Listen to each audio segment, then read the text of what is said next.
होसी भी सच चक्र चिन्ह अर बरन जात अर पात नहन जेह रूप रंग अर रेख पेख को कह न सकत केह अचल मूरत अनभव प्रकाश अमितोज कहिजै कोट इंद्र इंद्राण साहि साहान गणिजै त्रिभवन महीप सुर नर असुर नेत नेत बण तृण कहत त्वै सर्ब नाम कथै कवन करम नाम बरनत सुमत श्री नानक पद पंकज बंदन पद पंकज बंदन सिमरो अंगद दुख निकंदन गुरु अमरदास हृदय नित ध्याऊं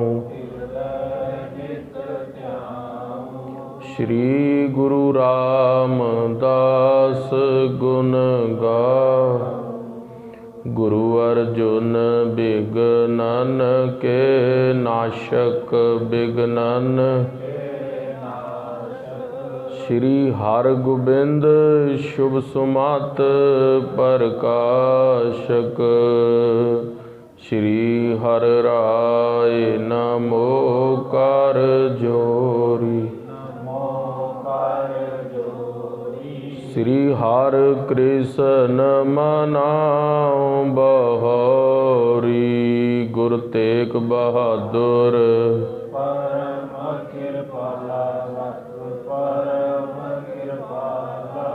श्री गुरु गोविंद सिंह विसाला तरो तरा तर पुन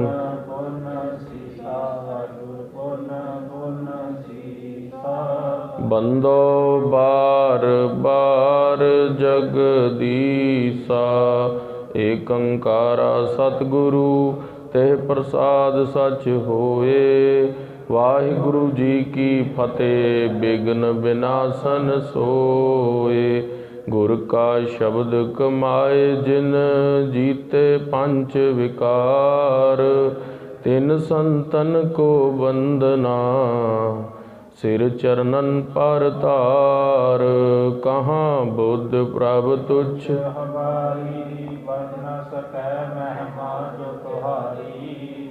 हम ना सकत कर सिमत तुहारी आप लेहो तुम कथा सुधारी हम ना सकत कर आप लेहो तुम कथा सुधारी। सतनाम श्री वाहिगुरु साहिब जी एक ओंकार सतगुर प्रसाद तनासरी महला नौवां काहे रे बन खोजन जाई सरब निवासी सदा अलेबा तो ही संग समाई रहाओ ऊहप मद जो बात बस्त है मुक्कर माहे जैसे छाई तैसे ही हर बसे निरंतर कट ही खोजो भाई बाहर भीतर एको जानो एहो गुर ज्ञान बताई जन नानक बिन आपा चीनै मिटे न भ्रम की काई। वाहिगुरु जी का खालसा वाहिगुरु जी की फतेह। धन धन गुरु गरीब निवाज सच्चे पातशाह कोट ब्रह्मंडा दे साईं आदि श्री गुरु ग्रंथ साहिब महाराज जाहरा जहूर सर्ब कला भरपूर श्री गुरु ग्रंथ साहिब महाराज जी दे हजूर जुड़ मिल बैठी गुरु का खास रूप गुरु सवारी धन धन गुरु की साध संगत जी आप जी निता प्रति शामां दे दीवाना दे अंदर श्री गुरु तेग बहादुर साहब महाराज जी का इतिहास ਅਤੇ ਬਾਣੀ ਸਰਵਣ ਕਰਨ ਦੇ ਲਈ ਇਕੱਤਰਿਤ ਹੁੰਦੇ ਹੋ। कथा विचार तो पहले भाई साहब भाई अमरजीत सिंह जी ने ਅਤੇ भाई हर्षदीप भाई गजोत सिंह जी होरां दे जत्थियां ने ਆਪ ਜੀ ਨੂੰ ਰਸ ਭਿੰਨੀ ਗੁਰਬਾਣੀ ਦਾ ਕੀਰਤਨ ਸਰਵਣ ਕਰਾਇਆ ਹੈ।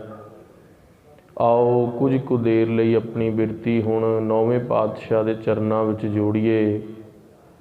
ਰਸਨਾ ਦੀ ਪਵਿੱਤਰਤਾ ਦੇ ਲਈ, ਹਿਰਦੇ ਦੀ ਸ਼ੁੱਧੀ ਦੇ ਲਈ 36 ਯੁੱਗ ਜਿਸ ਗੁਰਮੰਤਰ ਦਾ ਪਾਤਸ਼ਾਹ ਜਗਤ ਗੁਰੂ ਨਾਨਕ ਦੇਵ ਜੀ ਨੇ ਜਾਪ ਕੀਤਾ ਹੈ, ਵਾਹਿਗੁਰੂ ਗੁਰਮੰਤਰ ਰਸਨਾ ਤੋਂ ਜਪੀਏ, ਆਖਣਾ ਕਰੀਏ ਸਤਨਾਮ ਵਾਹਿਗੁਰੂ ਸਾਹਿਬ ਜੀ, ਸਤਨਾਮ ਵਾਹਿਗੁਰੂ ਸਾਹਿਬ ਜੀ। ਧੰਨ ਧੰਨ ਸ੍ਰੀ ਗੁਰੂ ਤੇਗ ਬਹਾਦਰ ਸਾਹਿਬ ਮਹਾਰਾਜ ਜੀ ਸ੍ਰੀ ਪਟਨਾ ਸਾਹਿਬ ਦੀ ਪਾਵਨ ਪਵਿੱਤਰ ਧਰਤੀ 'ਤੇ ਮੌਜੂਦ ਨੇ।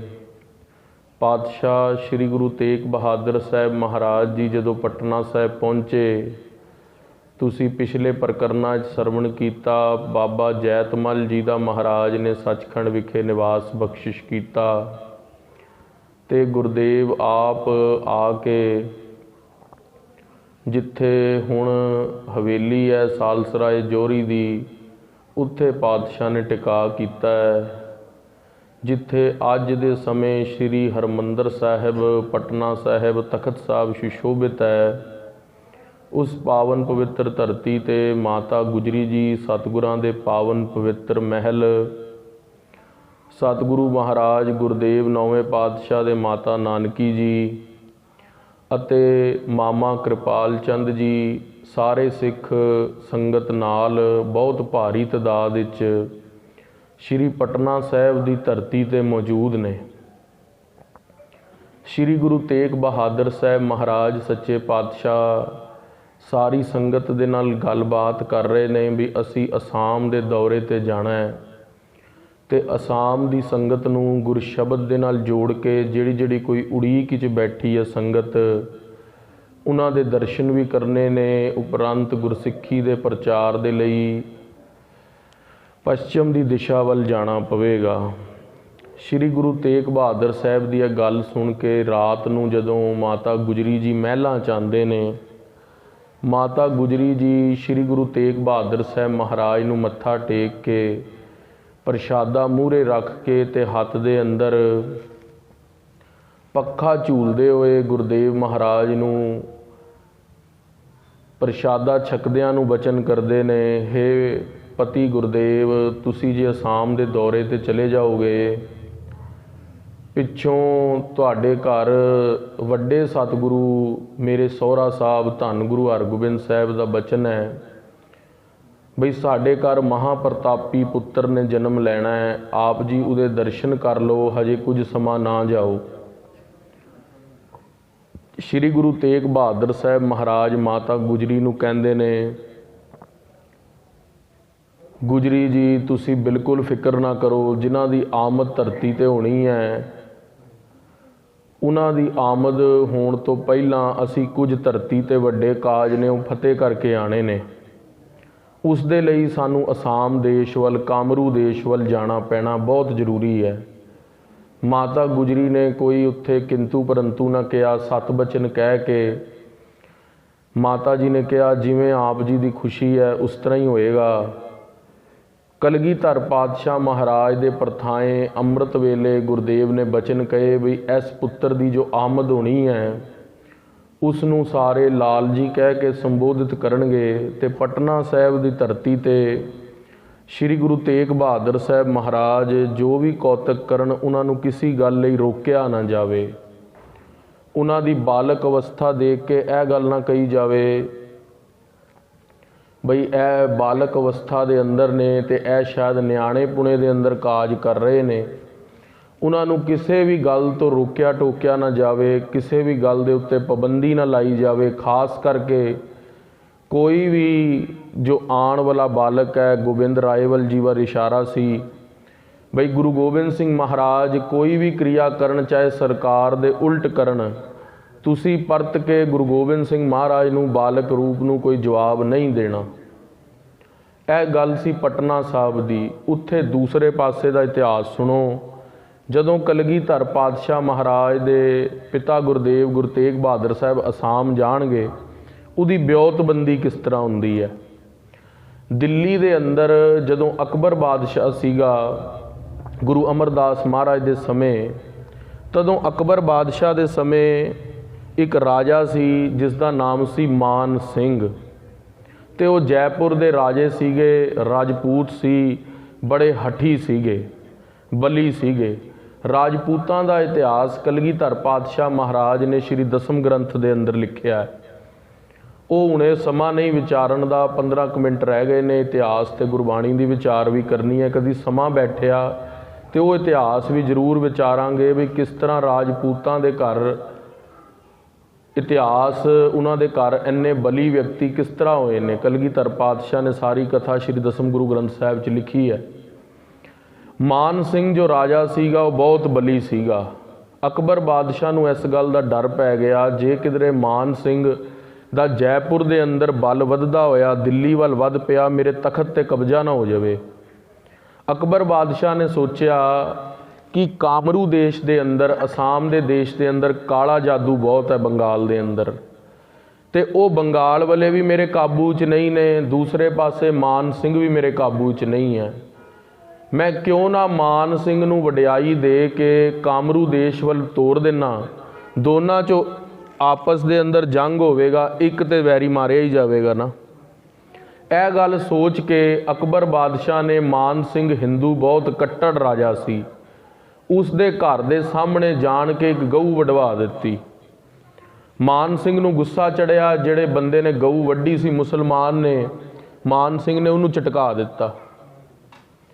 ਉਹ ਗੱਲ ਅਕਬਰ ਬਾਦਸ਼ਾਹ ਨੇ ਬਹੁਤ ਉਹਨੂੰ ਸਰਾਹਨਾ ਕੀਤੀ, ਕਿਹਾ ਵੀ ਤੂੰ, ਜਦ ਕਿ ਅਕਬਰ ਬਾਦਸ਼ਾਹ ਖੁਦ ਮੁਗਲ ਸੀਗਾ, ਮੁਸਲਮਾਨ ਸੀ, ਆਪਣੇ ਘਰ ਦਾ ਬੰਦਾ ਮਰਿਆ ਸੀ, ਪਰ ਮਾਨ ਸਿੰਘ ਨੂੰ ਵਡਿਆਈ ਦੇਣ ਦੇ ਲਈ ਕਹਿੰਦਾ ਤੂੰ ਬਹੁਤ ਵਧੀਆ ਕੀਤਾ ਬਈ, ਜਿਹੜਾ ਮੇਰਾ ਰਾਸ਼ਟਰ ਹੈ ਉਸ ਦੇ ਅੰਦਰ ਹਿੰਦੂ ਮੁਸਲਮਾਨ ਸਾਰੇ ਬਰਾਬਰ ਨੇ। ਜੇ ਤੁਹਾਨੂੰ ਗਊ ਵੱਢਣੀ ਨਹੀਂ ਪਸੰਦ ਤੇ ਇਹਨਾਂ ਨੇ ਤੁਹਾਡੇ ਘਰ ਦੇ ਮੂਹਰੇ ਗਊ ਵੱਢੀ ਕਿਉਂ, ਤੂੰ ਝਟਕਾਇਆ, ਤੈਨੂੰ ਅਸੀਂ ਪੂਰੀ ਸਲਤਨਤ ਦੇ ਸਾਹਮਣੇ ਸਨਮਾਨਿਤ ਕਰਾਂਗੇ। ਸਾਰੇ ਵਜ਼ੀਰ, ਖਾਨ ਵਜ਼ੀਰ ਵੱਡੇ ਬੁਲਾ ਲਏ ਤੇ ਇੱਕ ਵੱਡੀ ਜੀ ਕਿਰਪਾਨ ਰੱਖ ਲਈ ਮੂਹਰੇ, ਤੇ ਸਰੋਪਾ ਪਾਇਆ, ਗਲ 'ਚ ਪੁਸ਼ਾਕ ਪਾਈ, ਉੱਤੇ ਤਖਤ ਪਾਇਆ, ਤੇ ਆਪਣੇ ਨਾਲ ਬਾਦਸ਼ਾਹ ਨੇ ਖੱਬੇ ਪਾਸੇ ਬਿਠਾਇਆ, ਤੇ ਬਾਦਸ਼ਾਹ ਨਾਲ ਹੀ ਮੱਥੇ ਤੇ ਹੱਥ ਫੇਰਨ ਲੱਗ ਪੈਂਦਾ ਤੇ ਪੁੱਛਣ ਲੱਗਿਆ, ਮਾਨ ਸਿੰਘ ਬਾਦਸ਼ਾਹ ਸਲਾਮਤ, ਕੀ ਗੱਲ ਬਹੁਤ ਚਿੰਤਾਤੁਰ ਲੱਗ ਰਹੇ ਹੋ? ਕਿਹਾ, ਮਾਨ ਸਿੰਘ ਇੱਕ ਗੱਲ ਦੀ ਮੈਨੂੰ ਬੜੀ ਫਿਕਰ ਹੈ, ਪੂਰੇ ਹਿੰਦੁਸਤਾਨ ਤੇ ਮੇਰਾ ਕਬਜ਼ਾ ਹੈ, ਪਰ ਕਾਮਰੂ ਦੇਸ਼ ਦੇ ਅੰਦਰ ਮੇਰੀ ਪੈਜ ਨਹੀਂ ਚੱਲਦੀ। ਸਾਰੀ ਸਲਤਨਤ ਬੈਠੀ ਸੀ। ਕਹਿੰਦਾ ਬਈ ਇਹ ਜਿੰਨੇ ਬੰਦੇ ਦਰਬਾਰ 'ਚ ਬੈਠੇ ਨੇ ਨਾ, ਕੋਈ ਵੀ ਉੱਥੇ ਜਾਣ ਨੂੰ ਤਿਆਰ ਨਹੀਂ, ਤੇ ਜਾਣ ਕੇ ਟੁੰਬ ਕੇ ਕਹਿੰਦਾ ਕਿਸੇ ਨੇ ਵੀ ਲੱਗਦਾ ਮਾਂ ਦਾ ਦੁੱਧ ਨਹੀਂ ਪੀਤਾ ਜੇ ਇੰਨੇ ਬਹਾਦਰ ਲੋਕ ਉੱਥੇ ਨਹੀਂ ਜਾਣ ਨੂੰ ਤਿਆਰ। ਜਦੋਂ ਇਹ ਗੱਲ ਸੁਣੀ ਤੇ ਮਾਨ ਸਿੰਘ ਨੂੰ ਬੜਾ ਵਿਰੋਹ ਚੜਿਆ ਬਈ ਮੈਨੂੰ ਹੁਣੇ ਸਰੋਪਾ ਪਾਇਆ, ਪੁਸ਼ਾਕ ਪਾਈ ਹੈ, ਮੈਨੂੰ ਕਿਰਪਾਨ ਦਿੱਤੀ ਹੈ, ਤੇ ਪਹਿਲੇ ਨਾ ਪਾਨਾਂ ਦਾ ਬੀੜਾ ਰੱਖ ਦਿੰਦੇ ਹੁੰਦੇ ਸੀ, ਇੱਕ ਡੱਬੀ ਦੇ ਅੰਦਰ ਪਾਨ ਰੱਖ ਦਿੰਦੇ ਸੀ ਤੇ ਨੰਗੀ ਕਿਰਪਾਨ ਮਿਆਨ 'ਚੋਂ ਕੱਢ ਕੇ ਦਰਬਾਰ ਦੇ ਅੰਦਰ ਰੱਖ ਦਿੰਦੇ ਸੀ ਬਈ ਜਿਹੜੇ ਵੀ ਬੰਦੇ ਨੇ ਚੈਲੰਜ ਲੈਣਾ, ਚੁਣੌਤੀ ਲੈਣੀ ਹੈ, ਉਹ ਪਾਨ ਤਾਂ ਮੂੰਹ 'ਚ ਪਾ ਲਵੇ ਤੇ ਕਿਰਪਾਨ ਹੱਥ 'ਚ ਲੈ ਲਵੇ ਬਈ ਮੈਂ ਲੈਣਾ ਹੈ, ਚੈਲੰਜ ਐਕਸੈਪਟ ਕਰਦਾ, ਮੈਂ ਚੁਣੌਤੀ ਸਵੀਕਾਰ ਕਰਦਾ। ਮਾਨ ਸਿੰਘ ਵੀ ਹਉਮੈ 'ਚ ਆ ਗਿਆ, ਕਹਿੰਦਾ ਮੈਂ ਕਾਮਰੂ ਦੇਸ਼ ਦੇ ਉੱਤੇ ਜਾ ਕੇ ਚੜ੍ਹਾਈ ਕਰਾਂਗਾ। ਕਾਮਰੂ ਦੇਸ਼ ਦੇ ਅੰਦਰ ਕਾਲਾ ਜਾਦੂ ਸੀ। ਮਾਨ ਸਿੰਘ ਦਿੱਲੀ ਤੋਂ ਚਾਲਾ ਮਾਰਿਆ। ਅਕਬਰ ਬਾਦਸ਼ਾਹ ਨੇ ਕਿਹਾ ਤੂੰ ਫੌਜ ਦੱਸ ਕਿੰਨੀ ਚਾਹੀਦੀ ਹੈ? ਉਹ ਕਹਿੰਦਾ ਮੈਨੂੰ 2 ਲੱਖ ਫੌਜ ਦੇ ਕੇ ਤੋਰੋ। ਅਕਬਰ ਨੇ ਕਿਹਾ ਤੂੰ 2 ਛੱਡ, ਤੈਨੂੰ 4 ਲੱਖ ਫੌਜ ਦੇ ਕੇ ਤੋਰਦੇ ਆ, ਤੂੰ ਜੰਗ ਜਿੱਤ ਕੇ ਆਈ। ਕਿਉਂਕਿ ਅਕਬਰ ਬਾਦਸ਼ਾਹ ਦੋਨਾਂ ਤੋਂ ਹੀ ਦੁਖੀ ਸੀ, ਜੇ ਮਾਨ ਸਿੰਘ ਮਾਰਿਆ ਜਾਏ ਤਾਂ ਵੀ ਉਹਦੀ ਜਿੱਤ, ਕਾਮਰੂ ਦੇਸ਼ ਜਿੱਤਿਆ ਜਾਏ ਤਾਂ ਵੀ ਜਿੱਤ। ਇਸ ਤਰ੍ਹਾਂ ਮਾਨ ਸਿੰਘ ਜਦੋਂ ਪਹੁੰਚਿਆ ਅਸਾਮ ਦੇ ਅੰਦਰ, ਇਤਿਹਾਸ ਗੁਰੂ ਤੇਗ ਬਹਾਦਰ ਸਾਹਿਬ ਦਾ ਹੀ ਚੱਲ ਰਿਹਾ ਹੈ, ਪਰ ਮਹਾਰਾਜ ਕਾਮਰੂ ਦੇਸ਼ ਕਿਉਂ ਜਾ ਰਹੇ ਨੇ ਉਹ ਗੱਲ ਦੱਸਣੀ ਜ਼ਰੂਰੀ ਹੈ। ਸ਼੍ਰੀ ਗੁਰੂ ਅਮਰਦਾਸ ਮਹਾਰਾਜ ਦੇ ਸਮੇਂ ਦੀ ਗੱਲ ਚੱਲ ਰਹੀ ਹੈ। ਜਦੋਂ ਮਾਨ ਸਿੰਘ ਪਹੁੰਚਦਾ ਹੈ ਕਾਮਰੂ ਦੇਸ਼ ਦੇ ਅੰਦਰ, ਜਿੱਥੇ ਕਾਮਰੂ ਦੇਸ਼ ਦੇ ਅੰਦਰ ਇਸਤਰੀਆਂ ਬਹੁਤ ਤਕੜੀ ਜਾਦੂਗਰਨੀਆਂ ਨੇ, ਉਹ ਜਦੋਂ ਉੱਥੇ ਪਹੁੰਚਦਾ ਹੈ ਉਹ ਦੇਖਦੇ ਨੇ ਵੀ 4 ਲੱਖ ਦੀ ਫੌਜ ਚੜ੍ਹ ਕੇ ਮਾਨ ਸਿੰਘ ਸਾਡੇ ਤੇ ਚੜ੍ਹ ਕੇ ਆ ਰਿਹਾ। ਉਹ ਰਾਤ ਆਪਣੀ ਕਾਮੱਖਿਆ ਦੇਵੀ ਨੂੰ ਪੂਜਦੇ ਨੇ। ਕਾਮੱਖਿਆ ਦੇਵੀ ਨੂੰ ਪੂਜ ਕੇ ਕਹਿੰਦੇ ਨੇ ਕਾਮੱਖਿਆ ਦੇਵੀ ਸਾਡੀ ਮਦਦ ਕਰ, ਇਲਮ ਕਰ ਕਾਲਾ ਜਾਦੂ ਦੇ, ਤੇ ਅਸੀਂ ਮਾਨ ਸਿੰਘ ਦੀ ਸਾਰੀ ਫੌਜ ਨੂੰ ਹੀ ਇੱਕੋ ਵਾਰ 'ਚ ਹੀ ਖਤਮ ਕਰ ਦਈਏ। ਇੰਨੀ ਗੱਲ ਸੁਣੀ ਕਾਮਾਖਿਆ ਦੇਵੀ ਦੇ ਅੱਗੇ ਇੱਕ ਛੋਟੀ ਜੀ ਜਿਵੇਂ ਗੁੜੀਆ ਹੁੰਦੀ ਹੈ ਲੜਕੀ ਰੂਪ ਦੇ ਅੰਦਰ, ਉਹ ਕਿਸ਼ਤੀ ਦੇ ਅੰਦਰ ਪ੍ਰਗਟ ਹੋ ਕੇ ਸਾਹਮਣੇ ਆ ਗਈ ਤੇ ਭਵਿਸ਼ਵਾਣੀ ਹੋਈ, ਇਸ ਲੜਕੀ ਨੂੰ ਹੱਥ ਦੇ ਅੰਦਰ ਫੁੱਲ ਦੇ ਕੇ ਕਿਸ਼ਤੀ ਵੱਲ ਤੋਰ ਦਿਓ, ਮਾਨ ਸਿੰਘ ਦੀ ਫੌਜ ਵੱਲ। ਇਹਨੂੰ ਦੇਖਦੇ ਹੀ ਮਾਨ ਸਿੰਘ ਲੁਭਾਵਿਤ ਹੋਵੇਗਾ ਤੇ ਜਿਸ ਤਰ੍ਹਾਂ ਹੀ ਫੁੱਲਾਂ ਨੂੰ ਹੱਥ 'ਚ ਲੈ ਕੇ ਸੁੰਘੇਗਾ ਉਹਦੀ ਮੌਤ ਹੋ ਜਾਏਗੀ, ਬੌਰਾ ਹੋ ਜਾਵੇਗਾ। ਉਹਨਾਂ ਨੇ ਇੱਦਾਂ ਹੀ ਕੀਤਾ। ਕਾਮਰੂ ਦੇਸ਼ ਦੇ ਅੰਦਰ ਉਸ ਲੜਕੀ ਨੂੰ ਕਿਸ਼ਤੀ ਤੇ ਬਿਠਾਇਆ, ਜੋ ਜਾਦੂਗਰਨੀ ਲੜਕੀ ਸੀ, ਉਹਦੇ ਹੱਥ ਦੇ ਅੰਦਰ ਫੁੱਲ ਦਿੱਤੇ, ਹੱਥ ਦੇ ਅੰਦਰ ਫੁੱਲ ਦੇ ਕੇ ਕਸ਼ਤੀ ਤੋਰ ਦਿੱਤੀ। ਮਾਨ ਸਿੰਘ ਲੜਕੀ ਦੀ ਅੱਖਾਂ ਵੱਲ ਦੇਖ ਕੇ ਭਰਮਾਏ ਹੋ ਗਿਆ, ਕਾਮ ਦੇ ਅਧੀਨ ਹੋ ਗਿਆ ਤੇ ਉਸਨੇ ਉਹ ਫੁੱਲ ਸਵੀਕਾਰ ਕਰ ਲਏ। ਜਿਵੇਂ ਹੀ ਫੁੱਲ ਸੂੰਘੇ ਮਾਨ ਸਿੰਘ ਬੌਲਾ ਹੋ ਗਿਆ ਤੇ ਉਹਦੀ ਸਾਰੀ ਫੌਜ ਨੂੰ ਹੀ ਕਾਮਾਖਿਆ ਦੇਵੀ ਦੇ ਪ੍ਰਤਾਪ ਕਰਕੇ ਉੱਥੇ ਦੇ ਰਾਜੇ ਨੇ ਸਾਰਿਆਂ ਨੇ ਝਟਕਾ ਦਿੱਤਾ, ਕਿਉਂਕਿ ਜਾਦੂ ਦੇ ਤੇ ਉਹ ਪਹਿਲੇ ਹੀ ਮਾਇਰ ਸੀਗੇ। ਕੋਈ ਕਿਸ ਤਰ੍ਹਾਂ ਕਰਕੇ ਝਟਕਾ ਦਿੱਤਾ। ਫਿਰ ਗੁਰੂ ਅਰਜਨ ਦੇਵ ਮਹਾਰਾਜ ਦੇ ਸਮੇਂ ਜਹਾਂਗੀਰ ਹੋਇਆ। ਜਹਾਂਗੀਰ ਨੇ ਵੀ ਇੱਦਾਂ ਹੀ ਕਿਰਪਾਨ ਤੇ ਪਾਨਾਂ ਦਾ ਬੀੜਾ ਰੱਖਿਆ, ਪਰ ਕਿਸੇ ਨੇ ਵੀ ਬੀੜਾ ਚੱਕਿਆ ਨਹੀਂ। ਕਿਹਾ ਵੀ ਸਾਡਾ ਵੱਡਾ ਮਾਨ ਸਿੰਘ ਇੱਦਾਂ ਹੀ ਮਰ ਗਿਆ ਸੀ, ਅਸੀਂ ਵੀ ਨਹੀਂ ਜਾਣਾ। ਤੇ ਮਾਨ ਸਿੰਘ ਦਾ ਪੁੱਤਰ ਹੋਇਆ ਸੀ ਬਿਸ਼ਨ ਸਿੰਘ, ਉਹ ਹੋਇਆ ਸ਼ਾਹਜਹਾਨ ਦੇ ਸਮੇਂ, ਔਰੰਗਜ਼ੇਬ ਦੇ ਪਿਓ ਦੇ ਸਮੇਂ। ਇੱਦਾਂ ਹੀ ਪਾਨਾਂ ਦਾ ਬੀੜਾ ਤੇ ਨੰਗੀ ਕਿਰਪਾਨ ਫਿਰ ਦਰਬਾਰ 'ਚ ਰੱਖੀ ਸ਼ਾਹਜਹਾਨ ਨੇ। ਕਿਹਾ ਵੀ ਕੋਈ ਲੈ ਕੇ ਜਾਣਾ ਚਾਹੁੰਦਾ ਹੈ, ਪਰ ਬਿਸ਼ਨ ਸਿੰਘ ਨੇ ਸਿਰ ਨੀਵਾਂ ਪਾ ਲਿਆ, ਕਹਿੰਦਾ ਵੀ ਮੈਂ ਵੀ ਨਹੀਂ ਜਾ ਸਕਦਾ। ਕਾਮਰੂ ਦੇਸ਼ ਦੇ ਅੰਦਰ ਆਪਣੀ ਜਾਨ ਤਾਂ ਸਭ ਨੂੰ ਪਿਆਰੀ ਹੈ ਨਾ, ਉਹਨਾਂ ਨੇ ਕਿਹਾ ਵੀ ਅਸੀਂ ਨਹੀਂ ਜਾ ਸਕਦੇ। ਫਿਰ 9ਵੇਂ ਪਾਤਸ਼ਾਹ ਦਾ ਹੁਣ ਸਮਾਂ ਆਇਆ। ਬਾਦਸ਼ਾਹ ਔਰੰਗਜ਼ੇਬ ਗੱਦੀ ਤੇ ਬੈਠਾ ਹੈ ਹਿੰਦੁਸਤਾਨ ਦੇ। ਉਹ ਫਿਰ ਦੁਬਾਰਾ ਚੁਣੌਤੀ ਪਾਉਂਦਾ ਹੈ। ਚੁਣੌਤੀ ਕਿਹਨਾਂ ਨੂੰ ਪਾਉਂਦਾ ਹੁਣ? ਰਾਜਾ ਜੈ ਸਿੰਘ ਨੂੰ, ਜੈ ਸਿੰਘ ਸਵਾਈ ਨੂੰ। ਉਹਨੂੰ ਚੁਣੌਤੀ ਪਾ ਕੇ ਕਹਿੰਦਾ ਵੀ ਤੂੰ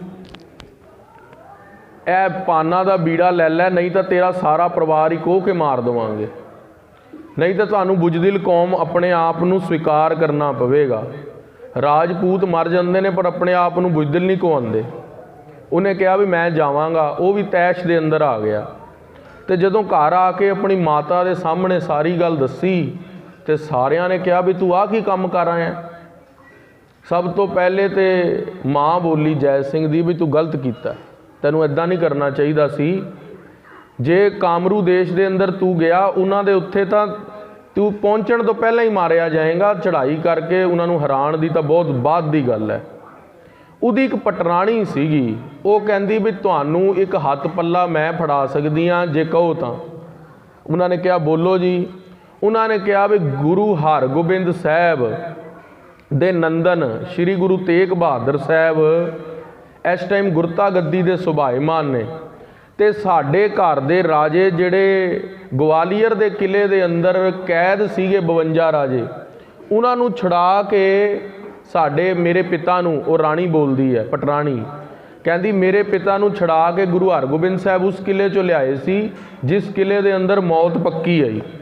ਗਵਾਲੀਅਰ ਦੇ ਕਿਲੇ ਦਾ ਇਹੀ ਨਿਯਮ ਸੀ ਵੀ ਜੋ ਅੰਦਰ ਜਾਏਗਾ, ਇੱਕ ਖੂਹ ਬਣਿਆ ਹੋਇਆ ਅੰਦਰ, ਤੁਸੀਂ ਜਾਓਗੇ ਨਾ ਜਦੋਂ ਗਵਾਲੀਅਰ ਦੇ ਕਿਲੇ, ਉੱਥੇ ਨਾ ਜ਼ਹਿਰ ਪਾ ਦਿੰਦੇ ਸੀ, ਜਿਵੇਂ ਸਲੋ ਪੋਇਜ਼ਨ ਕਹਿ ਲਓ।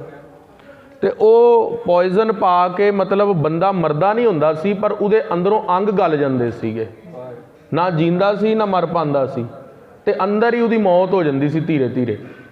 ਉਹ ਪਟਰਾਣੀ ਨੇ ਕਿਹਾ ਵੀ ਇਹਨਾਂ ਦੇ ਜਿਹੜੇ ਗੁਰਤਾ ਗੱਦੀ ਦੇ ਸੁਭਾਏਮਾਨ ਨੇ, ਇਹਨਾਂ ਦੇ ਪਿਤਾ ਗੁਰੂ ਹਰਗੋਬਿੰਦ ਸਾਹਿਬ ਨੇ ਮੇਰੇ ਪਿਓ ਨੂੰ ਛਡਾਇਆ ਸੀ ਆਪਣੇ ਸਮੇਂ ਦੀਵਾਲੀ ਦੇ ਜਦੋਂ ਮੇਲੇ ਤੇ 6ਵੇਂ ਪਾਤਸ਼ਾਹ ਮਹਾਰਾਜ 52 ਰਾਜਿਆਂ ਨੂੰ ਲਿਆ ਕੇ ਬੰਦੀ ਛੋੜ ਦਿਵਸ ਅੰਮ੍ਰਿਤਸਰ ਸਾਹਿਬ ਵਿਖੇ ਮਨਾਇਆ, ਤੇ ਉਹ ਪਟਰਾਣੀ ਦਾ ਪਿਓ ਵੀ ਸੀਗਾ ਵਿੱਚ। ਸ਼੍ਰੀ ਗੁਰੂ ਤੇਗ ਬਹਾਦਰ ਸਾਹਿਬ ਮਹਾਰਾਜ ਉਹਨਾਂ ਦੇ ਪੁੱਤਰ ਨੇ, ਤੇ ਉਹ ਇਸ ਵੇਲੇ ਪਟਨਾ ਸਾਹਿਬ ਮੌਜੂਦ ਨੇ। ਜੇ ਤੂੰ ਕਾਮਰੂ ਦੇਸ਼ ਜਿੱਤਣਾ ਚਾਹੁੰਦਾ ਹੈ ਤੇ ਪੂਰੀ ਧਰਤੀ ਦੇ ਉੱਤੇ ਕੇਵਲ ਤੇ ਕੇਵਲ ਗੁਰੂ ਹਰਗੋਬਿੰਦ ਸਾਹਿਬ ਮਹਾਰਾਜ ਦੀ ਓਟ ਲੈ, ਆਖਣਾ ਕਰੋ ਸਤਨਾਮ। ਸ਼੍ਰੀ ਗੁਰੂ ਹਰਗੋਬਿੰਦ ਸਾਹਿਬ ਦੇ ਪੁੱਤਰ ਗੁਰੂ ਤੇਗ ਬਹਾਦਰ ਸਾਹਿਬ ਦੀ ਓਟ ਲੈ, ਜੇ ਤੂੰ ਵਾਕਈ ਬਚਣਾ ਚਾਹੁੰਦਾ ਤਾਂ। ਇੰਨੀ ਗੱਲ ਸੁਣ ਕੇ ਉਹਦੇ ਮਨ 'ਚ ਟਿਕਾ ਆ ਗਿਆ। ਫਿਰ ਹੋਰ ਵੀ ਸੰਗਤ 'ਚੋਂ ਬੰਦੇ, ਕੋਈ ਫੌਜ ਦੇ ਅੰਦਰ ਹਰ ਤਰ੍ਹਾਂ ਦਾ ਬੰਦਾ ਹੁੰਦਾ, ਉਹ ਕਹਿੰਦੇ ਵੀ ਹਾਂ ਗੁਰੂ ਤੇਗ ਬਹਾਦਰ ਸਾਹਿਬ ਸਰਬ ਕਲਾ ਸਮਰੱਥ ਨੇ, ਉਹਨਾਂ ਨੂੰ ਧਨ ਦਾ ਲਾਲਚ ਨਹੀਂ, ਪਰ ਜੇ ਕੋਈ ਗਰੀਬ ਉਹਨਾਂ ਦੀ ਸ਼ਰਨ ਪੈ ਜਾਵੇ ਤੇ ਗੁਰੂ ਘਰ ਦਾ ਬਿਰਧ ਹੈ, ਜੋ ਸ਼ਰਨ ਆਵੈ ਤਿਸ ਕੰਠ ਲਾਵੈ ਇਹੋ ਬਿਰਧ ਸੁਆਮੀ ਸੰਦਾ। ਤੇ 6ਵੇਂ ਪਾਤਸ਼ਾਹ ਮਹਾਰਾਜ ਦੇ ਪੁੱਤਰ ਕੋਲ ਤੂੰ ਜਾ, ਆਪਣੀ ਫਰਿਆਦ ਲੈ ਕੇ, ਤੇਰਾ ਜ਼ਰੂਰ ਬਚਾਅ ਹੋਵੇਗਾ। ਫਿਰ ਬਿਸ਼ਨ ਸਿੰਘ ਦਾ ਪੁੱਤਰ ਸੋਚਦਾ ਹੈ ਬਈ ਕਿਧਰੇ ਦੇਰੀ ਨਾ ਹੋ ਜਾਵੇ, ਉਹ ਆਪਣੇ ਦੂਤ ਨੂੰ ਘੋੜੇ ਤੇ ਜੈਪੁਰ ਤੋਂ ਘੱਲਦਾ ਦਿੱਲੀ ਵੱਲ ਨੂੰ, ਤੇ ਕਿਹਾ ਦਿੱਲੀ ਤੋਂ ਹੋ ਕੇ ਤੂੰ ਸਿੱਧਾ ਪਟਨੇ ਵਿਖੇ ਪਹੁੰਚ ਤੇ ਮਹਾਰਾਜ ਨੂੰ ਕਹਿ ਹੁਣ ਅੱਗੇ ਨਾ ਕਿਤੇ ਚਾਲਾ ਮਾਰਿਓ, ਬਈ ਪਿੱਛੇ ਪਿੱਛੇ ਰਾਜਾ ਜੈ ਸਿੰਘ ਹੋਰੀ ਸਾਰੇ ਅਸੀਂ ਆ ਰਹੇ ਹਾਂ, ਪਰ ਗੁਰੂ ਸਾਹਿਬ ਮਹਾਰਾਜ ਨੂੰ ਅੱਗੇ ਚਾਲਾਂ ਨਾ ਮਾਰਨ ਦੀ ਬੇਨਤੀ ਕਰੋ। ਤੇ ਦੂਤ ਜਿਹੜਾ ਹੈ ਉਹ ਚੱਲ ਕੇ ਸ਼੍ਰੀ ਪਟਨਾ ਸਾਹਿਬ ਦੀ ਧਰਤੀ ਤੇ ਪਹੁੰਚਦਾ ਹੈ ਤੇ ਮਹਾਰਾਜ ਨੂੰ ਆ ਕੇ ਬੇਨਤੀ ਕਰਦਾ, ਮਹਾਰਾਜ ਮਾਨ ਸਿੰਘ ਦਾ ਪੋਤਰਾ ਬਿਸ਼ਨ ਸਿੰਘ ਦਾ ਪੁੱਤਰ ਤੁਹਾਡੀ ਓਟ ਲੈਣਾ ਚਾਹੁੰਦਾ ਹੈ, ਆਪ ਜੀ ਨੂੰ ਫਰਿਆਦ ਕਰਨਾ ਚਾਹੁੰਦਾ, ਤੁਸੀਂ ਅਸੀਂ ਬੇਨਤੀ ਅੱਗੇ ਨਾ ਚਾਲਾ ਮਾਰੋ। ਮਹਾਰਾਜ ਦੀ ਬੇਨਤੀ ਪ੍ਰਵਾਨ ਕਰਦੇ ਨੇ। ਕੁਝ ਕੁ ਸਮੇਂ ਦੇ ਅੰਦਰ ਫਿਰ ਬਿਸ਼ਨ ਸਿੰਘ ਦਾ ਪੁੱਤਰ ਪਹੁੰਚ ਹੀ ਜਾਂਦਾ ਤੇ ਸਭ ਤੋਂ ਪਹਿਲੇ ਆ ਕੇ ਪਟਨਾ ਸਾਹਿਬ ਮਹਾਰਾਜ ਨੂੰ ਬੇਅੰਤ ਭੇਟਾਵਾਂ ਦਿੰਦਾ ਹੈ, ਹੀਰੇ ਮੋਤੀ ਜਵਾਹਰਾਤ, ਮਹਿਲਾਂ ਦੇ ਲਈ ਬਹੁਤ ਗਹਿਣੇ ਵਸਤਰ ਕੱਪੜੇ, ਬਹੁਤ ਸੁੰਦਰ ਸੁੰਦਰ ਪਦਾਰਥ ਦਿੰਦਾ। ਉਧਰੋਂ ਦੂਜੇ ਪਾਸੇ 9ਵੇਂ ਪਾਤਸ਼ਾਹ ਨੂੰ ਮਿਲਣ ਦੀ ਫਰਿਆਦ ਕਰਦਾ। ਗੁਰਦੇਵ ਦੀ ਉਹੀ ਮਰਿਆਦਾ ਜੋ ਤੀਸਰੇ ਪਾਤਸ਼ਾਹ ਤੋਂ ਚੱਲੀ ਆ ਰਹੀ ਸੀ, ਪਹਿਲੇ ਪੰਗਤ ਪਾਛੇ ਸੰਗਤ। ਮਹਾਰਾਜ ਦੇ ਦਰਬਾਰ ਦੇ ਅੰਦਰ ਪੂਰੀ ਸਾਰੀ ਫੌਜ ਨੂੰ ਲੰਗਰ ਛਕਾਇਆ ਜਾਂਦਾ, ਦੇਸੀ ਘਿਓ ਦਾ। ਦੇਸੀ ਘਿਓ ਦਾ ਲੰਗਰ ਤਿਆਰ ਕਰਕੇ ਸ਼੍ਰੀ ਗੁਰੂ ਤੇਗ ਬਹਾਦਰ ਸਾਹਿਬ ਮਹਾਰਾਜ ਕਹਿੰਦੇ ਕੱਲ ਅੰਮ੍ਰਿਤ ਵੇਲੇ ਅਸੀਂ ਮਾਨ ਸਿੰਘ ਦੇ ਪੋਤਰੇ ਨੂੰ ਮਿਲਾਂਗੇ ਤੇ ਉਹਦੀ ਫਰਿਆਦ ਸੁਣਾਂਗੇ। ਤੇ ਆ ਕੇ ਸਿੱਧਾ ਮਹਾਰਾਜ ਦੇ ਕੋਲ ਨੰਗੇ ਪੈਰੀ ਆਂਦਾ ਸੀਗਾ, ਤਾਂ ਰਾਜਾ ਜੈਪੁਰ ਦਾ, ਪਰ ਫਰਿਆਦ ਲੈ ਕੇ ਆਇਆ ਸੀ। ਮਹਾਰਾਜ ਨੂੰ ਮੱਥਾ ਟੇਕਦਾ, ਪਾਤਸ਼ਾਹ ਮੇਰਾ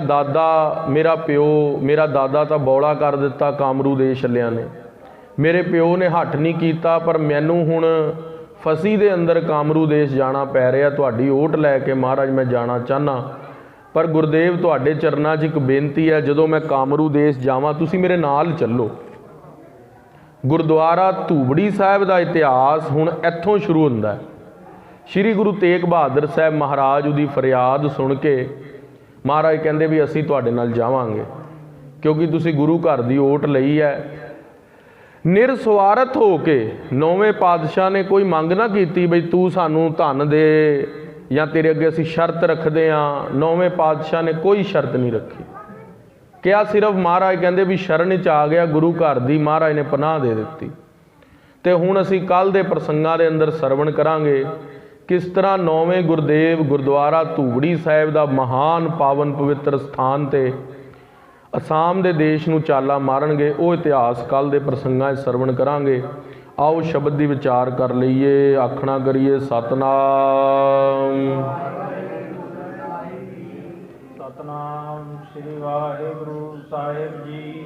ਇੱਕ ਓੰਕਾਰ ਸਤਿਗੁਰ ਪ੍ਰਸਾਦ। ਇੱਕ ਪਰਮਾਤਮਾ ਹੈ, ਓੰਕਾਰ ਸਾਰਿਆਂ ਦਾ ਪ੍ਰਕਾਸ਼ਕ ਹੈ। वह स्वयं को भी जानता है, उससे प्रकाशित जो जी हैं उनको भी जानता है।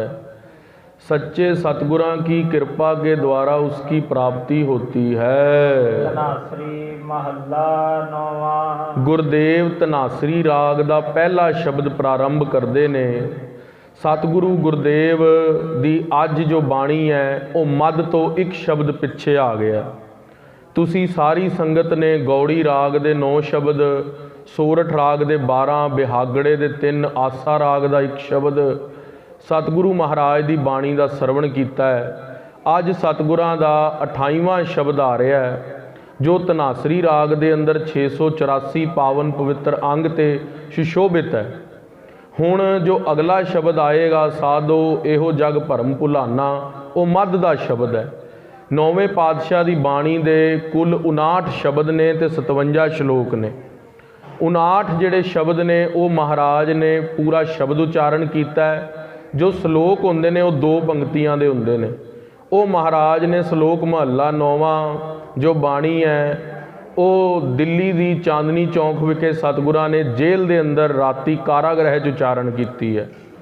ਜੋ ਇਹ ਬਾਣੀ ਤੁਸੀਂ ਹੁਣ ਸੁਣ ਰਹੇ ਹੋ ਧਨਾਸਰੀ ਰਾਗ ਦੀ काहे रे बन खोजन जाई। ਇਹਦੀ ਉਥਾਨਕਾ ਇਸ ਪ੍ਰਕਾਰ ਹੈ। ਗੁਰਦੇਵ ਮਹਾਰਾਜ ਕਾਂਸ਼ੀ ਵਿਖੇ ਪਹੁੰਚੇ ਤੇ ਕਾਂਸ਼ੀ ਦੀ ਸੰਗਤ ਨੇ ਮਹਾਰਾਜ ਨੂੰ ਕਿਹਾ, ਮਹਾਰਾਜ ਸਾਨੂੰ ਉਪਦੇਸ਼ ਦਿਓ। ਕਾਂਸ਼ੀ ਜੋ ਕਿ ਇੱਕ ਬੜਾ ਪਾਵਨ ਪਵਿੱਤਰ ਤੀਰਥ ਸੀਗਾ ਗੰਗਾ ਦੇ ਕਿਨਾਰੇ ਦੇ ਉੱਤੇ, ਉੱਥੇ ਮਹਾਰਾਜ ਨੇ ਇਹ ਸ਼ਬਦ ਉਚਾਰਨ ਕੀਤੇ ਸੀ ਧਨਾਸਰੀ ਰਾਗ ਦੇ। ਗੁਰਦੇਵ 9ਵੇਂ ਪਾਤਸ਼ਾਹ ਦਾ ਉੱਥੇ ਗੁਰਦੁਆਰਾ ਜਿੱਥੇ ਸ਼ਬਦ ਉਚਾਰਨ ਕੀਤੇ ਨੇ, ਗੁਰਦੁਆਰਾ ਬੜੀ ਸੰਗਤ ਸਾਹਿਬ ਬਿਲਕੁਲ ਸ਼ਹਿਰ ਦੇ ਵਿੱਚ ਹੈ, ਬਨਾਰਸ ਦੇ ਅੰਦਰ। ਉਪਰੰਤ ਗੁਰਦੇਵ ਦਾ ਚੋਲਾ ਤੇ ਇੱਕ ਕਿਰਪਾਨ ਉਸ ਗੁਰਦੁਆਰਾ ਸਾਹਿਬ ਵਿਖੇ ਸੁਸ਼ੋਭਿਤ ਹੈ, ਤੁਸੀਂ ਦਰਸ਼ਨ ਕਰ ਸਕਦੇ ਹੋ, ਅੱਜ ਤੱਕ ਪਈ ਹੈ। ਕਲਗੀਧਰ ਪਾਤਸ਼ਾਹ ਜਦੋਂ ਪਟਨਾ ਸਾਹਿਬ ਤੋਂ ਵਾਪਸ ਮਦਰ ਦੇਸ਼ ਲਖਨੌਰ ਸਾਹਿਬ ਹੁੰਦੇ ਹੋਏ ਪੰਜਾਬ ਪਹੁੰਚਣਗੇ ਅਨੰਦਪੁਰ ਸਾਹਿਬ, ਸਤਿਗੁਰਾਂ ਦਾ ਇੱਕ ਛੋਟਾ ਜੋੜਾ ਵੀ ਮਹਾਰਾਜ ਦੇ ਚਰਨਾਂ ਦਾ ਉਸ ਸਥਾਨ 'ਤੇ ਪਿਆ ਹੈ। ਤੋ ਉਹ ਗੁਰਦੇਵ ਉੱਥੇ ਦੇ ਸੰਗਤ ਨੂੰ ਉਪਦੇਸ਼ ਕਰਦੇ ਨੇ, ਕਾਹੇ ਰੇ ਬਨ ਖੋਜਨ ਜਾਈ। ਮਹਾਰਾਜ ਕਹਿੰਦੇ ਨੇ, ਹੇ ਗੁਰਸਿੱਖਾ, ਕਾਹੇ ਰੇ ਬਨ ਖੋਜਨ ਜਾਈ। ਬਨ ਦੇ ਕਈ ਅਰਥ ਨੇ। ਇੱਕ ਬਨ ਦਾ ਅਰਥ ਹੈ ਜੰਗਲ, ਜੋ ਸਾਰਿਆਂ ਨੂੰ ਪਤਾ ਹੈ, ਤੇ ਬਨ ਦਾ ਅਰਥ ਜਲ ਵੀ ਹੁੰਦਾ ਹੈ। ਮਹਾਰਾਜ ਕਹਿੰਦੇ ਤੂੰ ਤੀਰਥਾਂ ਦੇ ਉੱਤੇ ਜਲ ਹੁੰਦਾ, ਤੀਰਥਾਂ ਦੇ ਉੱਤੇ ਕੀ ਲੱਭਣ ਜਾਣਾ। ਬਨ ਦਾ ਇੱਕ ਅਰਥ ਹੈ ਅੰਤਰੀਵ ਬਿਰਤੀ ਤੋਂ, ਕਿ ਅੰਤਿਸ਼ ਕਰਨ ਤੋਂ ਜਦੋਂ ਅਸੀਂ ਕਰਮ ਕਾਂਡ ਪਰਸਦੇ ਹਾਂ, ਮਹਾਰਾਜ ਕਹਿੰਦੇ ਤੂੰ ਕਿਹੜੇ ਕਰਮ ਕਾਂਡਾਂ ਦੇ ਵੱਲ ਖੋਜਨੇ ਨੂੰ ਪਿਆ ਹੋਇਆ, ਕਿਹੜੇ ਕਰਮ ਕਾਂਡਾਂ ਨੂੰ ਖੋਜ ਰਿਹਾ। ਇੱਕ ਅਰਥ ਬਨ ਦਾ ਇਹ ਵੀ ਹੈ ਕਿ ਜੰਗਲ ਦੀ ਉਜਾੜ ਤੋਂ ਜਾ ਕੇ ਕਿਤੇ ਵੱਸੋ ਕਰ ਲੈਣੀ। ਗੁਰਦੇਵ ਕਹਿੰਦੇ ਨੇ, ਕਾਹੇ ਰੇ ਬਨ ਖੋਜਨ ਜਾਈ। ਤੂੰ ਕਿਉਂ ਉਜਾੜ ਦੇ ਅੰਦਰ ਆਪਣੇ ਮਨ ਨੂੰ ਲੈ ਕੇ ਜਾਂਦਾ ਹੈ। ਸਰਬ ਨਿਵਾਸੀ ਸਦਾ ਅਲੇਪਾ ਤੋਹੀ ਸੰਗ ਸਮਾਈ। ਗੁਰਦੇਵ ਕਹਿੰਦੇ ਨੇ ਉਹ ਜੋ ਵਾਹਿਗੁਰੂ ਹੈ ਉਹ ਤਾਂ ਸਾਰੀ ਥਾਵਾਂ ਦੇ ਉੱਤੇ ਵਿੱਚ ਮੌਜੂਦ ਹੈ। ਘਟ ਘਟ ਮੈਂ ਹਰ ਜੂ ਬਸੈ, ਸੰਤਨ ਕਹਿਓ ਪੁਕਾਰ। ਗੁਰਦੇਵ ਕਹਿੰਦੇ ਉਹ ਸਾਰੀ ਨਿਵਾਸ ਦੇ ਉੱਤੇ ਵਸਿਆ ਹੋਇਆ। ਪਾਰ ਬ੍ਰਹਮ ਪਰਮੇਸ਼ਵਰ ਸਦਾ ਅਲੇਪਾ, ਤੇ ਉਹ ਵਾਹਿਗੁਰੂ ਅਲੇਪ ਹੈ। ਉਹ ਪਾਪੀਆਂ ਦੇ ਨਾਲ ਰਹਿ ਕੇ ਪਾਪ ਨਹੀਂ ਕਰਦਾ, ਪੁੰਨੀਆਂ ਦੇ ਨਾਲ ਰਹਿ ਕੇ ਉਹ ਵਾਹਿਗੁਰੂ ਪੁੰਨ ਨਹੀਂ ਕਰਦਾ। ਉਹ ਆਤਮਾ ਸਰੂਪ ਸਤ ਚਿਤ ਆਨੰਦ ਹੈ। ਉਹ ਹਰ ਇੱਕ ਦੀ ਚੇਤਨ ਸੱਤਾ ਰੂਪ ਸਰੀਰ ਦੇ ਅੰਦਰ ਮੌਜੂਦ ਹੈ, ਹਰ ਇੱਕ ਕਣ ਕਣ ਦੇ ਅੰਦਰ ਮੌਜੂਦ ਹੈ। ਪਰ ਉਹ ਮਹਾਰਾਜ ਕਹਿੰਦੇ ਅਲੇਪ ਹੈ, ਕਿਸੇ ਦੇ ਨਾਲ ਲਿਪਾਏਮਾਨ ਨਹੀਂ ਹੈ। ਉਹ ਵਾਹਿਗੁਰੂ ਅਕਾਲ ਪੁਰਖ ਤੇਰੇ ਨਾਲ ਵੀ ਸਮਾਇਆ ਹੋਇਆ ਹੈ, ਤੋਹੀ ਸੰਗ ਸਮਾਈ। ਵਿਸ਼ਰਾਮ ਦੇ ਕੇ ਗੁਰਦੇਵ ਫਰਮਾਨ ਕਰਦੇ ਨੇ, ਮਦ ਜਿਉ ਬਾਸ ਬਸਤ ਹੈ, ਮੁਕਰ ਮਾਹੇ ਜੈਸੇ ਛਾਈ। ਗੁਰਦੇਵ ਕਹਿੰਦੇ ਨੇ ਕਿ ਉਹ ਵਾਹਿਗੁਰੂ ਕੈਸਾ ਹੈ। ਮਹਾਰਾਜ ਕਹਿੰਦੇ ਜਿਸ ਤਰ੍ਹਾਂ ਫੁੱਲਾਂ ਦੇ ਅੰਦਰ ਖੁਸ਼ਬੂ ਵਸਦੀ ਹੈ, ਫੁੱਲਾਂ ਦੇ ਅੰਦਰ ਜੋ ਖੁਸ਼ਬੂ ਵਸਦੀ ਹੈ, ਪੁਹਪ ਮਦ ਜੋ ਬਾਸ ਬਸਤ ਹੈ। ਬਾਸ ਕਹਿੰਦੇ ਨੇ ਸੁਗੰਧੀ ਨੂੰ, ਖੁਸ਼ਬੂ ਨੂੰ, ਉਹ ਸੁੰਘੀ ਜਾ ਸਕਦੀ ਹੈ। ਮੁਕਰ ਮਾਹੇ ਜੈਸੇ ਛਾਈ, ਜਿਸ ਤਰ੍ਹਾਂ ਸ਼ੀਸ਼ੇ ਦੇ ਅੰਦਰ ਪ੍ਰਤੀਬਿੰਬ ਦਿਸਦਾ ਹੈ, ਉਹ ਵਾਹਿਗੁਰੂ ਉਸ ਤਰ੍ਹਾਂ ਦਿਸਦਾ ਹੈ। ਇਸ ਨੂੰ ਜੇ ਖੋਲ੍ਹ ਕੇ ਅਸੀਂ ਸਮਝ ਲਈਏ, ਜਿਸ ਤਰ੍ਹਾਂ ਜਿਹੜੇ ਜਗਿਆਸੂ ਜਨ ਨੇ ਜੋ ਪ੍ਰਭੂ ਦੀ ਭਗਤੀ ਕਰਦੇ ਨੇ, ਨਾਮ ਜਪਦੇ ਨੇ, ਨਿਤਨੇਮ ਕਰਦੇ ਨੇ, ਉਹਨਾਂ ਨੂੰ ਵਾਹਿਗੁਰੂ ਅਕਾਲ ਪੁਰਖ ਆਪਣੇ ਅੰਦਰ ਪ੍ਰਤੀਤ ਹੁੰਦਾ ਹੈ। ਉਹ ਕੋਈ ਗਲਤ ਕੰਮ ਕਰਨ ਲੱਗਦੇ ਨੇ, ਉਹਨਾਂ ਦੇ ਅੰਦਰੋਂ ਆਵਾਜ਼ ਆਉਂਦੀ ਹੈ ਬਈ ਆਹ ਕੰਮ ਆਪਾਂ ਨਹੀਂ ਕਰਨਾ। ਜਗਿਆਸੂ ਜਨਾਂ ਦੇ ਅੰਦਰੋਂ ਆਵਾਜ਼ ਆਉਂਦੀ ਹੈ, ਤੇ ਮਹਾਰਾਜ ਕਹਿੰਦੇ ਬਈ ਜੋ ਉਹ ਆਵਾਜ਼ ਸੁਣਦੀ ਹੈ ਉਹ ਤੇਰੀ ਆਤਮਾ ਦੀ ਆਵਾਜ਼ ਹੈ, ਪਰਮਾਤਮਾ ਦੀ ਆਵਾਜ਼ ਹੈ। ਤੇ ਬ੍ਰਹਮ ਗਿਆਨੀ ਦੇ ਲਈ ਉਹ ਆਨੰਦ ਸਰੂਪ ਹੈ। ਮੁਕਰ ਮਾਹੇ ਜੈਸੇ ਛਾਈ, ਬ੍ਰਹਮ ਗਿਆਨੀ ਨੂੰ ਹਰ ਵੇਲੇ ਹੀ ਆਨੰਦ ਹੈ।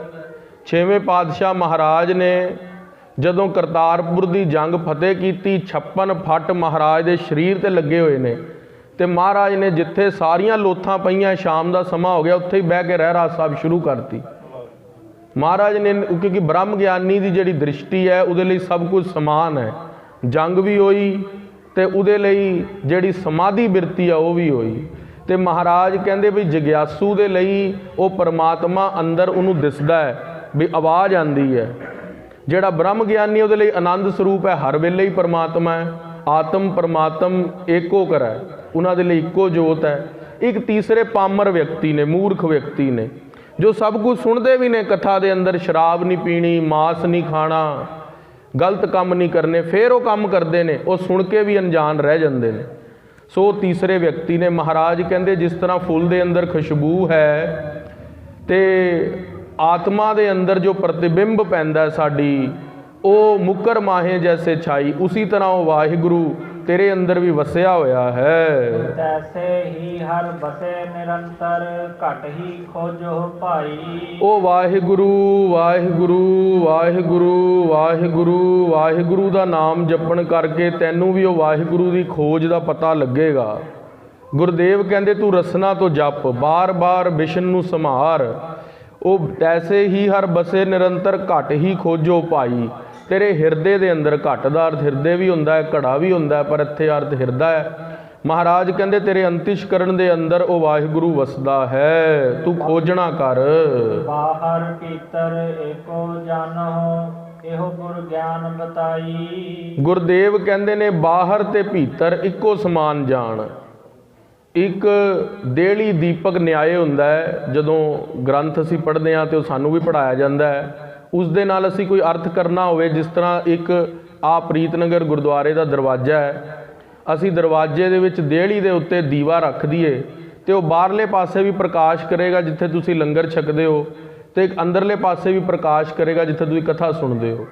ਤੇ ਗੁਰਦੇਵ ਮਹਾਰਾਜ ਕਹਿ ਰਹੇ ਨੇ ਦੇਹਲੀ ਦੀਪਕ ਨਿਆਏ ਦੇ ਨਾਲ ਬਾਹਰ ਭੀਤਰ ਏਕੋ ਜਾਨੋ।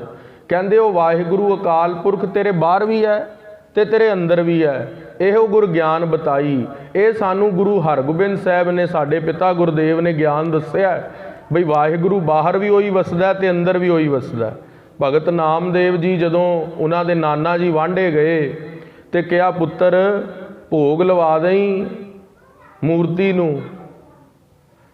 ਸਵੇਰੇ ਅੰਮ੍ਰਿਤ ਵੇਲੇ ਉੱਠ ਕੇ ਜਿਹੜਾ ਦੁੱਧ ਚੋ ਕੇ ਤੇ ਉਹ ਭੋਗ ਲਵਾ ਦੇਈ ਮੂਰਤੀ ਨੂੰ, ਦੁੱਧ ਨੂੰ। ਪਹਿਲਾ ਦੁੱਧ ਉਹਨਾਂ ਨੂੰ ਛਕਾਈ, ਫਿਰ ਪਰਿਵਾਰ ਨੂੰ ਚੋ ਕੇ ਦੁੱਧ ਪਿਆਣਾ ਹੈ।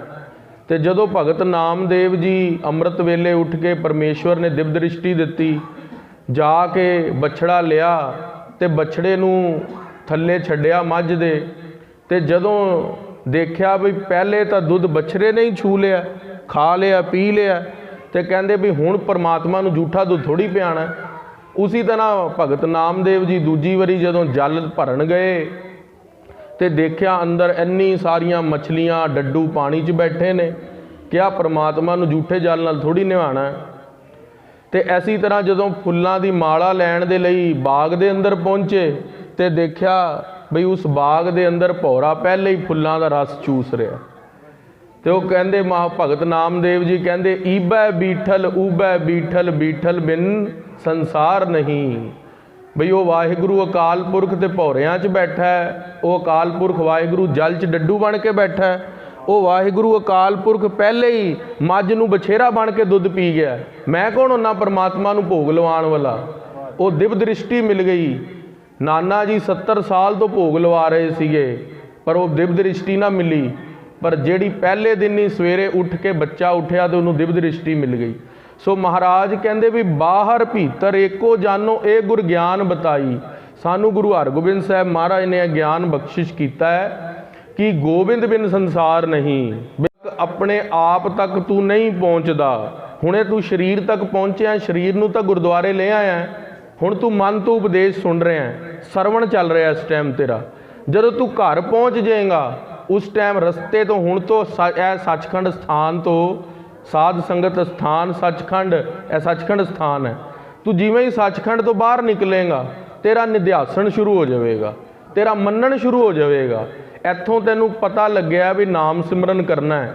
ਹੁਣ ਇਹ ਦਿਉੜੀ ਤੋਂ ਬਾਹਰ ਨਿਕਲਨੇ ਤੂੰ ਨਾਮ ਸਿਮਰਨ ਕਰਦਾ ਹੈ, ਤੇ ਉਹ ਜਦੋਂ ਭੁੱਲ ਜਾਏਗਾ ਉਸ ਨੂੰ ਦੁਬਾਰਾ ਅਭਿਆਸ ਕਰਨੇ ਨੂੰ ਨਿਧਿਆਸਣ ਕਹਿੰਦੇ ਨੇ। ਗੁਰਦੇਵ ਕਹਿੰਦੇ ਨੇ ਜਨ ਨਾਨਕ ਬਿਨ ਆਪਾ ਚੀਨੈ। ਜਦ ਤੱਕ ਤੂੰ ਆਪਣੇ ਆਪ ਦੀ ਪੜਚੋਲ ਨਹੀਂ ਕਰੇਗਾ, ਇਸ ਮਨ ਕੋ ਕੋਈ ਖੋਜੋ ਭਾਈ। ਬਾਰ ਬਾਰ ਖੋਜੇਗਾ ਨਹੀਂ ਵੀ ਮੇਰਾ ਮਨ ਕਿੱਥੇ ਧਾਵ ਰਿਹਾ, ਬਾਰ ਬਾਰ ਮਿਟੈ ਨਾ ਭ੍ਰਮ ਕੀ ਕਾਈ। ਤੇ ਤੇਰੇ ਅੰਦਰੋਂ ਭ੍ਰਮ ਦੀ ਕਾਈ ਦੂਰ ਨਹੀਂ ਹੋਣੀ। ਬਾਰ ਬਾਰ ਤੈਨੂੰ ਆਪਣੇ ਮਨ ਤੇ ਚੋਟ ਦੇਣੀ ਪੈਣੀ ਹੈ, ਸਰੀਰ ਤੇ ਨਹੀਂ। ਇਹ ਨਹੀਂ ਕਹਿਣਾ ਪੈਣਾ ਵੀ ਸਰੀਰ ਨੂੰ ਅੱਜ ਹਜ਼ੂਰ ਸਾਹਿਬ ਲੈ ਜਾਈਏ, ਕੱਲ ਗੰਗਾ ਤੇ ਲੈ ਜਾਈਏ। ਗੱਲ ਉੱਦਾਂ ਵੀ ਨਹੀਂ ਬਣਨੀ ਤੇ ਗੱਲ ਜਾ ਕੇ ਵੀ ਨਹੀਂ ਬਣਨੀ, ਗੱਲ ਨਾ ਜਾਏ ਬਿਨਾਂ ਵੀ ਨਹੀਂ ਬਣਨੀ। ਇਹ ਵੀ ਗੱਲ ਸਮਝ ਲਿਓ ਚੰਗੀ ਤਰ੍ਹਾਂ। ਇਹ ਨਾ ਸੋਚਿਓ ਵੀ ਕਿਤੇ ਬੈਠੇ ਅਸੀਂ ਹਜ਼ੂਰ ਸਾਹਿਬ ਦਾ ਖੰਡਨ ਕਰ ਰਹੇ ਹਾਂ। ਹਜ਼ੂਰ ਸਾਹਿਬ ਜਾ ਕੇ ਜੋ ਗੱਲ ਕਥਾ ਸੁਣੀ ਆ ਉਹਨੂੰ ਜੀਵਨ 'ਚ ਹੀ ਨਹੀਂ ਅਪਣਾਇਆ ਤਾਂ ਗੱਲ ਨਹੀਂ ਬਣਨੀ। ਗੱਲ ਇੰਨੀ ਹੈ। ਸੋ ਗੁਰਦੇਵ ਮਹਾਰਾਜ ਕਹਿੰਦੇ ਮਿਟੇ ਨਾ ਭ੍ਰਮ ਕੀ ਕਾਈ। ਉਹ ਭ੍ਰਮ ਦੀ ਜੋ ਕਾਈ ਹੈ ਉਹ ਨਹੀਂ ਮਿਟਣੀ ਜਦ ਤੱਕ ਤੂੰ ਨਾਮ ਨਹੀਂ ਜਪਦਾ। ਵਾਹਿਗੁਰੂ ਵਾਹਿਗੁਰੂ ਵਾਹਿਗੁਰੂ ਸਿਮਰਨ ਨਹੀਂ ਕਰਦਾ। ਸੋ ਗੁਰਦੇਵ ਇੱਥੇ ਤੱਕ ਅੱਜ ਮੱਧ ਦੀ ਬਾਣੀ ਤੋਂ ਪਹਿਲਾਂ ਤੱਕ ਦਾ ਸਾਰਾ ਹੋ ਗਿਆ ਹੈ। ਬਾਹਰ ਭੀਤਰ ਏਕੋ ਜਾਨੋ, ਏ ਗੁਰ ਗਿਆਨ ਬਤਾਈ। ਜਨ ਨਾਨਕ ਬਿਨ ਆਪਾ ਚੀਨੈ, ਮਿਟੈ ਨ ਭ੍ਰਮ ਕੀ ਕਾਈ। ਵਾਹਿਗੁਰੂ ਜੀ ਕਾ ਖਾਲਸਾ, ਵਾਹਿਗੁਰੂ ਜੀ ਕੀ ਫਤਿਹ। ਸੰਗਤ ਨੂੰ ਬੇਨਤੀ ਹੈ ਕੱਲ ਤੋਂ